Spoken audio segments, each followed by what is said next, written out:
Hello, and welcome to the podcast of Rassilon. As always, we're your two incredibly muscular and attractive hosts. I'm Matthew Phillips. I'm Luke Fawcett. And since this is the first inaugural episode, we thought we might as well introduce ourselves. We are the unofficial podcast of the University of Warwick Doctor Who Society. Could be somewhat official. I mean, it's not, to be clear, very unofficial on account of the crimes. But it could be. I'm two execs. So, that means, averages out one exec per person. Exactly. So, to introduce ourselves, I'm Matthew Phillips. I am incredibly attractive, devilishly witty, and have a knack for the finer points of dance. And also the finer points of compulsive lying. I don't know. What do you mean? In any case, my name is Luke Fawcett, and I am in fact the tallest man alive. You see, we're actually struggling to record this at the same time because Yes. I'm just simply towering over just the entire room. It's utterly tragic. I have to sit on a very tall chair. Yeah. You wouldn't believe the we had to actually stack some chairs, and then there's another person underneath there just holding up the stacked chairs. Yes. So this is really makes you think about society Exactly. and how we live in one. Exactly. And that's a theme that will be coming up more later today. But for now, let's move on to our first segment. Hello, listeners. It's now time for our first segment, the advice segment. See, we hear your pleas, we hear you calling for help, and we've decided that the best way to solve the entire universe is to fix all of your problems with Doctor Who. And this is what we will do now in our advice segment. Yes. So, our first question today is, Dear Podcast of Rassilon, how do I find the motivation to apply for jobs? It's from one of our listeners who will remain anonymous, but is currently unemployed. Unsurprising considering that They listen to this podcast. That also, yes. It is amazing to see someone who watches Doctor Who attempt to get a job. Yeah. It's really makes you think about society. Society. Which we live in. Which we do, in fact, live in. So, my first piece of advice would be to take inspiration from the Doctor Who episode Spearhead from Space. This episode shows two paths to getting a job. You can apply, you can have an interview, like a loser, or you can get out of your hospital bed, steal a car, steal someone's clothes, drive into a top-secret research facility, and just get a job. Like a Chad. Exactly. This can always work. Stealing a car, actually, in Doctor Who, always has positive results. Even if you're not looking for a job so much as you're looking for a new place to live. Steal a car. Someone tangentially related to the person you've stolen the car from will let you live with him. Exactly. Even when you try to kill him. Yes. It never fails. Exactly. Always steal cars. Exactly. Now, our second question from one of our listeners is, Dear Podcast of we're keeping that in. We don't have respect for you, the listener. You need to know this. Dear I want to Podcast... be very clear about it from the start. Yes. Dear Podcast of Rassilon, how do I fix my sleep schedule? Again, a really astounding thing to see a Doctor Who fan trying to have a decent sleep schedule. Truly boggles the mind. Yeah. We're very proud of you all. We know you will fail. Yes. But you may not if you listen to us, the only people who can help you. Yes. So, this question makes me think of a great example of the most important way to solve your sleep schedule, which is to have a routine. And there's no better example of this than the episode Heaven Sent.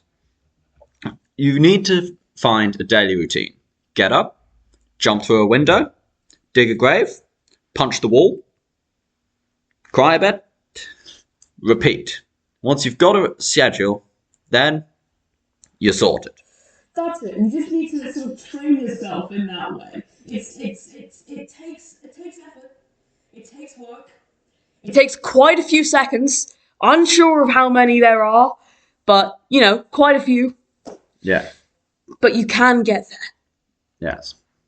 Of course, another way to help fix your sleep schedule is to get hypnotized by the Fourth Doctor, which also happens in the episodes that we're about to talk about in our next segment, the Who Sock Review, Part 1. For the first part of our Who Sock Review, we'll be talking about the episode The Sunmakers, released 77, I believe. Sounds about right. Starring Tom Baker. And who we are trying to do the voice of in order to project for a podcast. Yes. And also starring Louise Jameson as Leela. So, what did you think of The Sunmakers? I mean, I enjoyed it. I thought it was quite a fun watch. I always love it when, I think it's very important to remember that, Doctor Who's just getting too political nowadays, and we need to go back to the good old days of The Sunmakers. Yes. The least political episode in all of Doctor Who. And I love it when the Doctor just quotes Karl Marx. Hell yeah. Yes. That's what Doctor Who is about. The apolitical nature of a Karl Marx quote. Yes. We need to go back. Well said. Yeah, I think the politics in Sunmakers is strange, to say the least. It's wild. I'm not claiming that it's coherent, but it would be a lie to say that it lacks politics. Absolutely. In any sense of the word. Absolutely. For those of you unaware, the Sunmakers is kind of about the horrors of capitalism, but also about paying taxes. It makes sense. Maybe. Sometimes. Well, see, taxes are bad because I don't like them. And capitalism might be bad, but I'm not going to, think about that too hard right now. Yes. So, Yes. something workers rise up a little bit. Yes. The important part is that K9 kills people in this episode. It's sick. K9 is great. I think K9 should murder people in every episode, personally. Yes. K9 kills people. I think K9 should murder people in every episode of, everything he's in, including, the spin-offs for, kid shit. Yeah. I think that K9 should murder people in every episode of Sarah Jane Adventures. Yes. K9 kills people. Leela kills people. Random side characters kill people. It's an episode full of death. I mean, that's very much par for the course with Classic Who. Yes. Back in the day, the BBC had a look at, the TV shows they had going, and they figured out that Doctor Who is, the most violent one. Yes. Which is based. Yes. It's good, actually. One part I particularly liked of the episode was the bit where Leela's talking to this kind of group of underground goons of some description, kind of rough street types, and basically, basically tells them all that they've got no balls and will die without honor. Based. Leela is great. Leela's a great companion. She stabs people with a knife. That's pretty cool. That is pretty cool. That is one of the things that we see more in companions. I think I would like for it to be a lot more if there's a knife stabbing scene. Yes. I think that's what 73 yards is missing. Exactly. Exactly. I think that instead of getting the fucking far away version woman to chase away the politician, I think she should have just gone for it. Exactly. It would have been a good episode had that happened. Exactly. Everything else about it, unchanged. Anyway. Yes. I'm a big fan of Leela. Great companion. I wish she'd wear a different outfit. That would be good if it was a different outfit, yes. Yes. So I believe that's everything we wanted to say about the Sunmakers. But see, if she was wearing a different outfit, it would be political. Exactly. You can't have women in trousers. That's political. Very true. Very true. That is the official opinion of the podcast of Razzle. Yeah. So, that's all for the Sunmakers. There'll be more on the Who Sock Review later. Now we're going to step slightly to the side and talk about some of the other Doctor Who that we personally have watched this week. So, in addition to watching episodes of Who Sock, we've of course watched other Doctor Who things. And this week we'll be talking about the Torchwood episode, Adam. So, you watched this morning? I did in fact watch this morning. What were your overall thoughts on it? I like the fact that I'm being interrogated about the Torchwood episode, Adam. That's, first of all, overall thought. My overall thought on it is I very much enjoyed the episode. I thought, yeah, I'd heard that it was going to be kind of fucked up going in. I was anticipating that. Yeah, it fit the bill. It was, yeah indeed. Yeah, it was, yep. So we've both been watching through Torchwood for the first time. I've now finished Series 2. Lucas not. Yeah, I'm just a failure, what can I say? Yes, exactly. But we still let him on the podcast. We still let him on the podcast. I still let myself on the podcast. Yeah, I did still deign to permit myself on the podcast. Exactly. Despite my many non-Torchwood watching crimes. Exactly. I haven't watched Children of Earth yet. We'll get to it. Well, I also obviously haven't, so, yes. You know. Oh, both same crime. Yeah, we'll see about that. Miracle Day all day. Let's fucking go. Yeah. It's got to be Miracle Day plus, like, Class. Oh, no, yeah, Class. Yeah, or alternatively, we could do Dalek's Master Plan. Sure. Miracle Day, Dalek's Master Plan all day. Yeah. Most fucked concept. Well, enough of the horrors that we subject ourselves to for you, the listener, because we have a deep respect for you, obviously. Oh, yeah, and because we're hoping that one day you might pay us. I don't know. Yeah. I feel like that would be good, right? I don't know how people make money off podcasts. Oh, me neither. You, like, send us a check in the yeah. If you want to... No, just, like, unmarked bills in just, like, a package. If you want to just kind of drop that off at just any warehouse. We'll figure it out, right? Yes. So, the Torchwood episode, Adam. Yes. So... A lot goes on in this episode. A lot does go on. The Yanto bit especially. Yes. I thought that was very cool. That's a very interesting way of, like, the fucking horrors of giving you memories and shit. Just being like, get absolutely murderous. Yes. That was... that's really good. Very uncomfortable. What do we think of Owen? I mean, generally, what do we think? God, I mean, what a character introduction in the first episode. Yes, is one thing. He for those who don't know, he is introduced. Doing. I mean, is it? He does sex crimes. Fully sex crimes. Yes, it is fully. Like, I've not rewatched the first episode in a while. Fully sex crimes. Yes, Owen Harper. One of the characters in Torchwood. You will come to learn through the rest of Series 2 that he is, in fact, maybe the best character in Torchwood. We'll see. For this one... What do we think of it? Yeah. Well, they were just, like, pathetic beam. Yeah. Make him pathetic.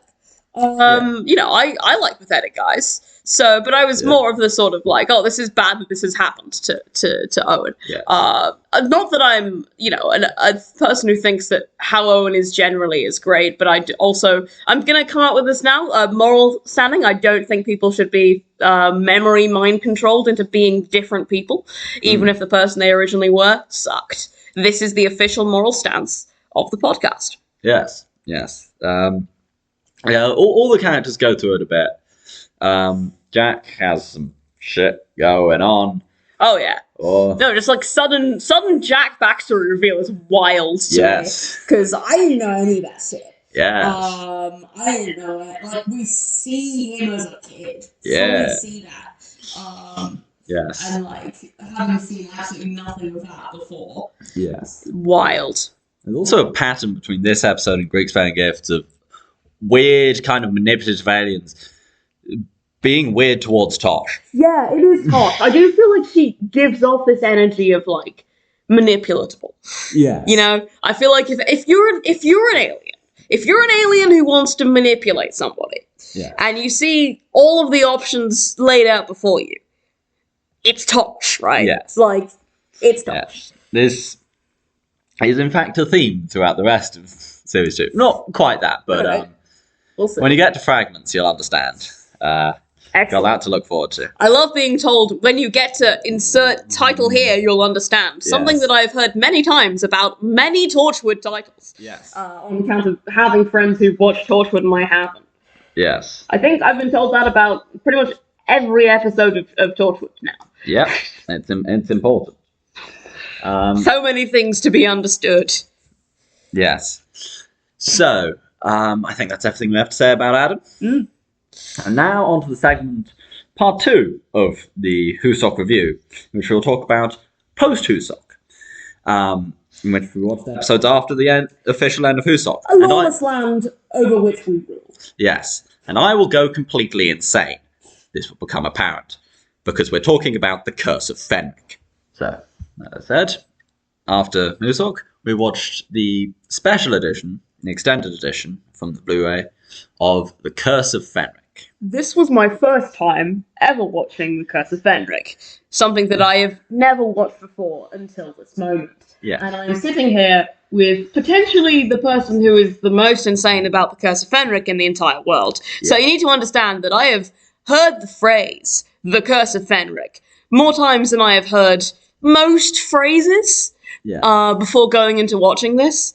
Yeah. But I also somehow have not been spoiled much about it. So actually, thank you, Matthew, for not being a spoilery person, because I truly went into that like mostly blind. Yes.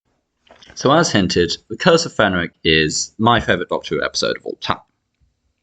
And the reason probably that I haven't told you many spoilers beforehand is because really, in discussing Curse of Fenric, what is most interesting are the themes. This is a big one. So what's your reading of Curse of Fenric? My reading of Curse of Fenric? Yeah, okay, right. Let's see. Okay. So, I would say, I mean, it's about, you have kind of this element of the Doctor as this kind of powerful manipulative entity up against someone else who is a sort of powerful manipulative entity. So you kind of have the Doctor and that Fenric aren't so different, and then that's also shown through like having the Russian soldiers and like the English soldiers also be like not so different, and English soldier and the like high up English soldier guy is kind of a Nazi, so that's again a not so different. So it's very much a like, hey, people not so different. Yeah, that's pretty much it. That I do. What's my grade? Very good. Give me a grade in Curse of Fenric right now. A+ in Curse of Fenric studies. Excellent. This is all I've dreamed of. Yes. I was talking about the Ancient One.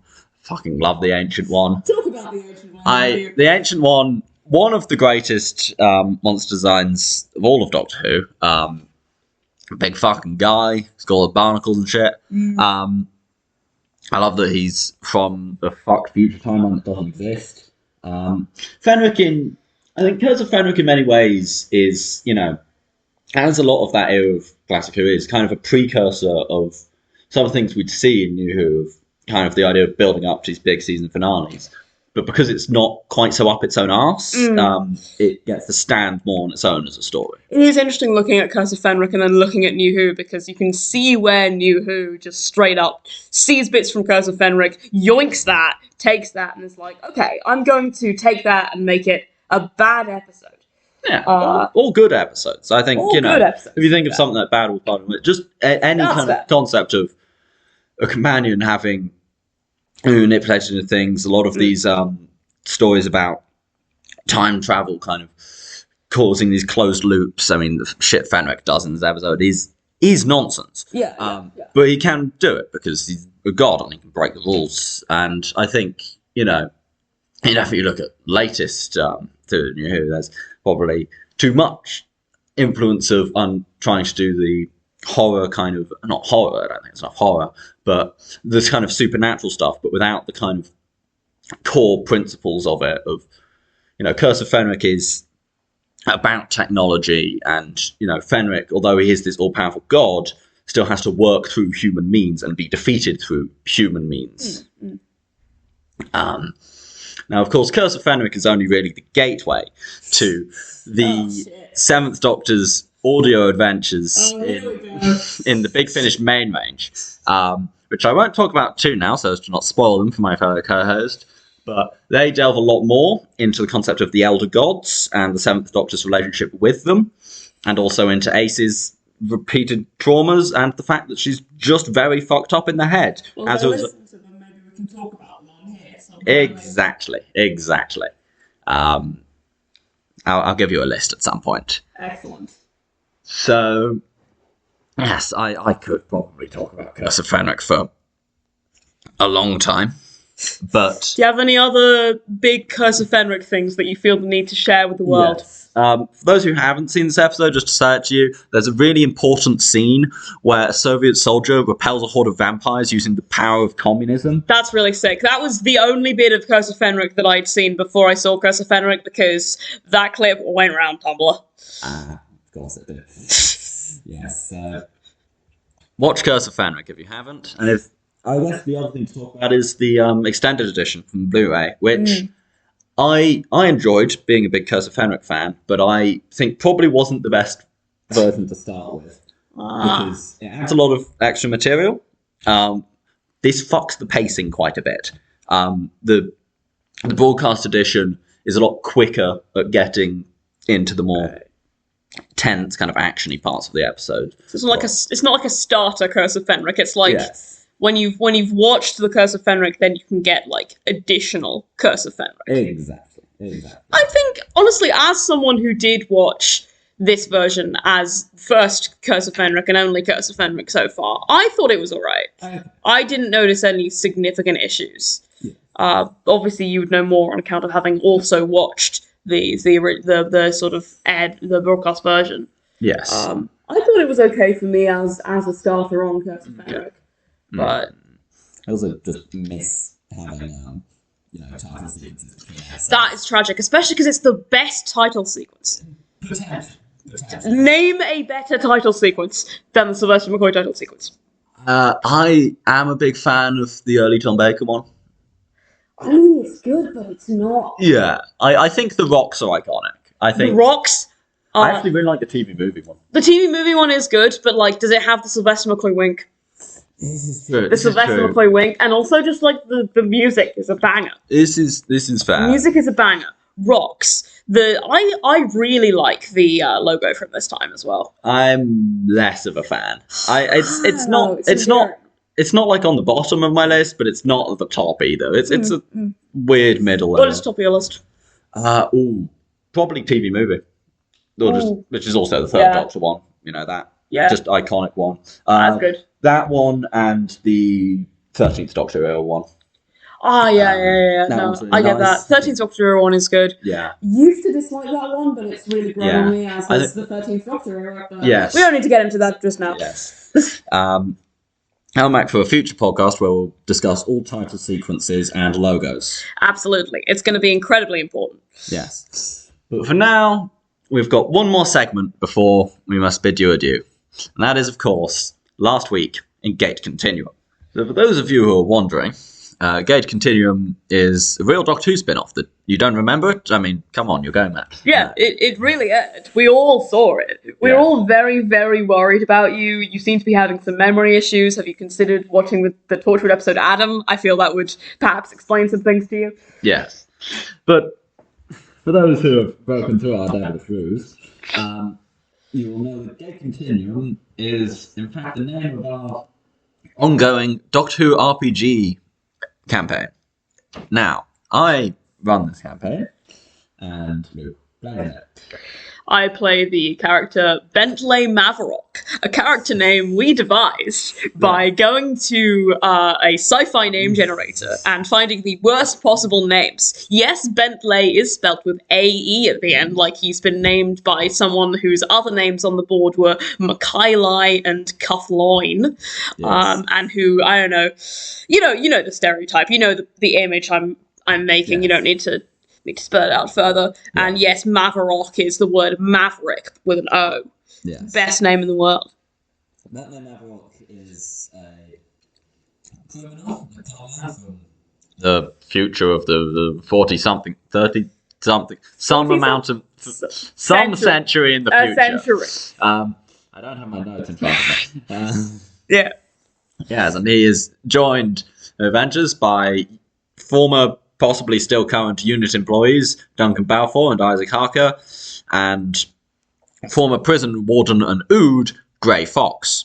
Everyone else is former prisoners. They did a Prison Break episode. Yes. It's good. And yes, Grey Fox is named after a character from Metal Gear. These things happen. That's just how it goes. Yeah. So, the last episode is the conclusion of a two-part story entitled The Man Who Sold the World Ender and The Rise and Fall of Bentley Mavrock and the Cybers from Mondax. Episode concepts seem to be currently planned out by picking David Bowie songs first and then writing episodes around them. But the episodes have been good so far, so I'm not complaining. Exactly. How dare you look at my secret notes. But yes, In these episodes, Bentley Mavrock and the rest of the crew met the original Bentley Mavrock in a thing that I didn't steal from Torchwood. Shut up. Yeah, see, Bentley, this con man from the future. He stole his name from someone who is from a previous time to him. Originally, and he meets him right before he dies. And he meets him right before he might be alive. Shut up! It's fine. He's fine. I'm coping. Exactly. So, in their first day at the original Bentley Mavrock, as he was attempting to sell an incredibly dangerous decommissioned warship that was about to fly into the sun to a bunch of insane cultists who turned out to be working for a broken cyber planner. As you do. So, Yeah. what were your thoughts on this two-part?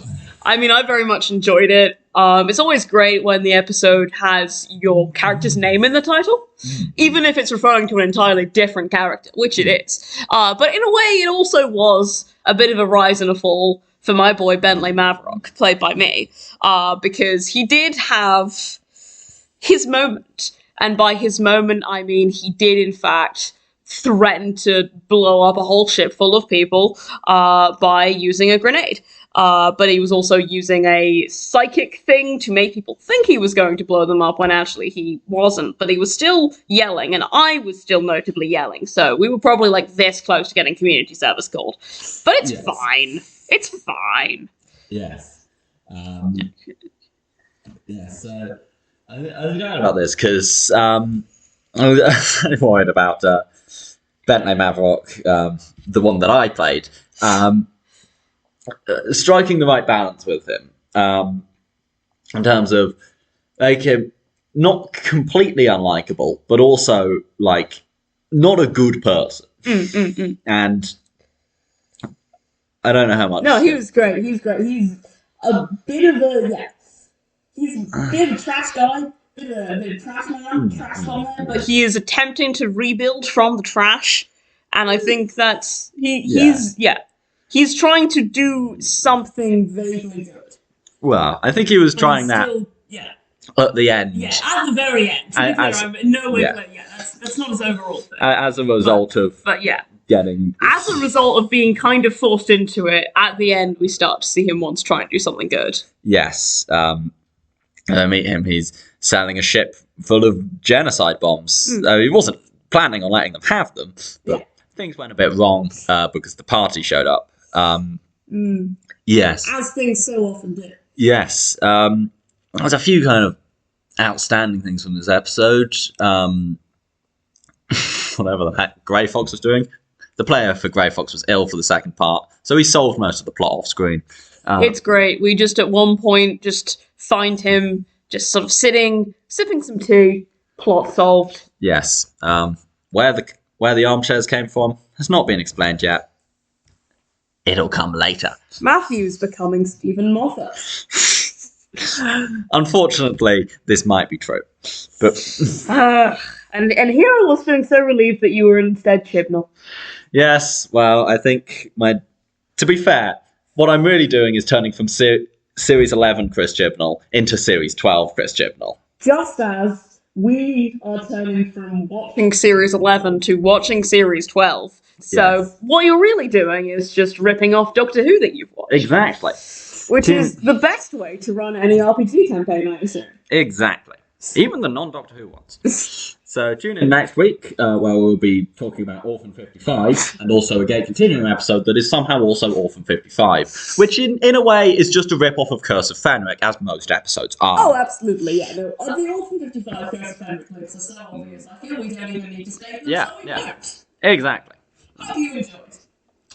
Yes. Well, that's about all we have time for this week. Probably, maybe, possibly. worth pointing out that we're both ill with Yep. some sort of lurgy this week. This episode of the unofficial Doctor Who Society podcast is unofficially sponsored by store brand paracetamol. Yes, it's Just as good, if not better, than name brand. And cheap, very cheap. which is necessary. Yes. Because money, the sun makers, it all Exactly. connects. Exactly. It needs to be cheap so that you can pay the tax. pay the paracetamol tax so that you can have your funeral when you've died of needing paracetamol. Exactly. It all makes sense. It all makes sense. So, As I said, bye, I guess. Tune in next week where we'll talk about, I don't fucking know, Doctor Who or some shit. Yes. And remember, they're in the fucking walls. They're gonna get